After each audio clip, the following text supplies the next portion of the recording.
Nasabat ang mahigit 800,000 pisong halaga ng shabu mula sa dalawang tulak ng iligal na droga sa Cebu City. Ito ay matapos ang isinagawang bypass operation ng mga otoridad na nagresulta sa pagkakaaresto ng mga suspect na sangkot sa iligal na kalakaran. Patrolwoman Flora May Azares sa report.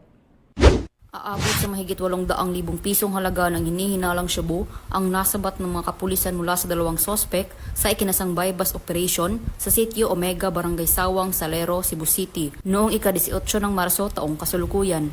Kinilala ni Police Captain Gian Carlo Reyes, Officer in Charge ng Police Station 6 Cebu City Police Office, ang sospek na sina alias Manoy, 49 anyos, high-value individual, residente ng Barangay Inayawan, Cebu City, at si Kim, 32 anyos, street-level individual, residente ng Camellia Homes, Barangay Lawaan, Talisay City, Cebu.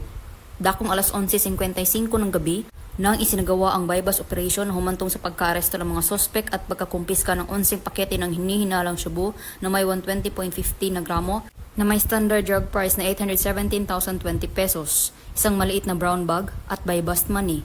Nasa kustodiya na ng mga kapulisan ang mga sospek at maharap sa kasong paglabag sa Section 5 at 11 ng RA 9165 o Comprehensive Dangerous Drugs Act of 2002. Ang matagumpay na operasyon ay bunga ng maigting na pagtalima ng kapulisan sa pagsusulong ng programa ng pamahalaan upang labanan at matuldukan ang problema sa iligal na droga. Dahil sa bagong Pilipinas, ang gusto ng pulis, ligtas ka.